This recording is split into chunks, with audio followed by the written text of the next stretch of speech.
ओम नमः शिवाय। सावन के व्रत शुरू हो रहे हैं, जो कि पहला सोमवार 14 जुलाई से शुरू है। इस व्रत की क्या महिमा है और सावन शिव जी को इतना प्रिय क्यों है और क्यों सावन के व्रत करने चाहिए, इन सभी प्रश्नों का उत्तर मैं आपको देना चाहूँगी। सावन के समय में जो समुद्र मंथन हुआ था, उसमें देवी देवता एक साथ इकट्ठे हुए थे और जो उसमें से विष निकला था, सभी देवता और सभी दैत्य सब लोग डर गए। तब जग की भलाई के लिए महाकाल ने, हमारे भगवान शिव जी ने उसको कंठ में धारण किया था। और इसी महीने माँ पार्वती ने शंकर भगवान को पति रूप में पाने के लिए कठोर तपस्या की थी।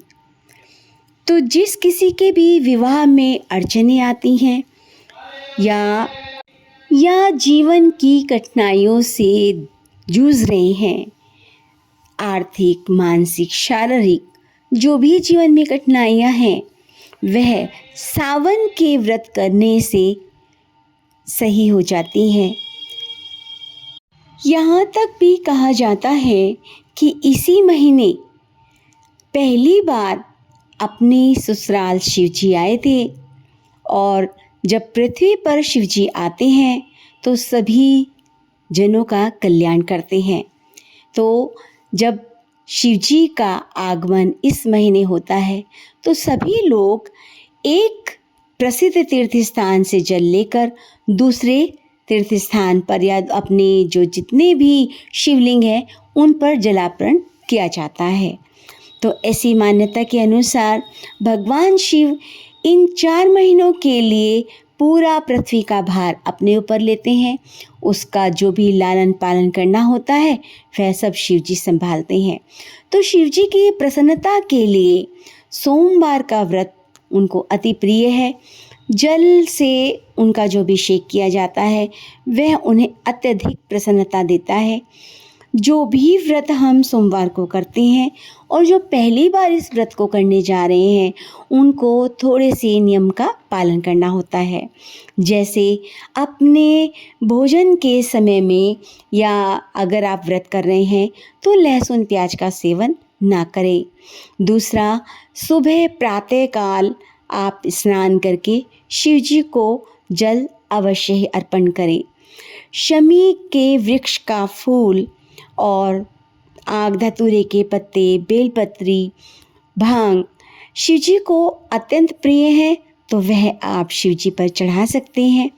और साथ ही साथ आपको पूरे दिन, यानी जब तक आपका सावन का व्रत है, वैसे तो कहते हैं किसी की बुराई नहीं करनी चाहिए, पर अगर आप सावन के दिनों में हैं तो इस चीज़ का ध्यान रखना चाहिए कि आपके मुख से किसी के लिए बुराई या किसी के लिए कोई गाली गलौज या अपशब्द ना निकलें।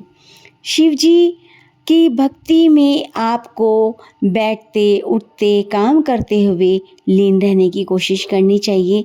यानी आप जो कुछ भी कार्य कर रहे हैं, आप मन ही मन उस नाम जाप को, पंचाक्षरी यानी ओम नमः शिवाय का जाप कर सकते हैं। अपने हाथ से किसी ज़रूरतमंद को जितना दान हो सकता है आप उनको दें। ज़्यादातर सफ़ेद और हरी चीज़ों का दान अगर आप करते हैं तो आपके जीवन में भी हरियाली और शुद्धता और सात्विकता प्रवेश करेंगी और आपकी जितनी भी कठिनाइयां हैं जीवन में, उनका निवारण होगा। शिव जी की कृपा आप पर बनी रहेगी। हम अगर व्रत भी नहीं कर पाते हैं तो कोशिश ये करें कि हम किसी का बुरा ना सोचें, किसी के बारे में कोई बात ना करें। हम जब भी किसी दूसरे से बात करते हैं तो तीसरे की बात आती है, तो वह तीसरा कौन होना चाहिए? वह तीसरा स्वयं ईश्वर होना चाहिए। हम उसकी चर्चाएं करें, उनकी बात करें, उनके भजन गाएं, उनके बारे में अच्छी अच्छी बातें करें। और यह तो सृष्टि का नियम है। कि आप जो भी कुछ सोचते हैं, जो भी कुछ बोलते हैं और जो भी कुछ करते हैं वह पलटकर आप ही के पास आता है। जैसे दीवार पर आप कोई बॉल मारते हैं तो पलट के बड़े वेग से आपके पास आती है, उसी तरीके से आपके किए हुए कर्म भी आपके सामने ही आते हैं। तो अगर इस सावन आप शिव जी की कृपा प्राप्त करना चाहते हैं तो अपने मन मस्तिष्क को बिल्कुल सात्विक रखिए, शुद्ध रखिए। किसी की चुगली ना हो, किसी की निंदा बुराई ना हो, किसी के बारे में कोई भी अणगल विचार ना हो। नाम हो तो सिर्फ शिव शंकर जी का, ओम नमः शिवाय का, उनके भजनों का, उनकी बातों का। और अगर आप अस्वस्थ हैं, नहीं जा सकते, तो आप मानसिक जाप कर सकते हैं, मानसिक पूजा कर सकते हैं। आप जहाँ पर भी बैठे हैं वहाँ पर अपने आप को महसूस करें कि आप गंगा स्नान कर रहे हैं। अब गंगा स्नान करके आप सूर्य देव को जल चढ़ा रहे हैं। जल चढ़ाने के बाद आप शिव जी के मंदिर गए हैं और वहाँ पर शिवलिंग का अभिषेक आपने किया है।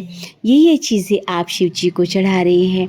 ऐसे बहुत सारी मन आप बहुत सारी भावनाएं कर सकते हैं जो कि शुद्ध हैं और आप अपने घर बैठे उस चीज़ का आनंद ले सकते हैं और इस तरीके से शिव जी को प्रसन्न कर सकते हैं। जब हम उल्टी सीधी बातें बैठे बैठे सोच लेते हैं तो क्यों नहीं अच्छी अच्छी बातें सोचकर पुण्य कमाएं। ओम नमः शिवाय। सबका कल्याण हो, शिव सब पर अपनी कृपा बनाए रखें। सबको शेयर करना ना भूलें। राधे राधे।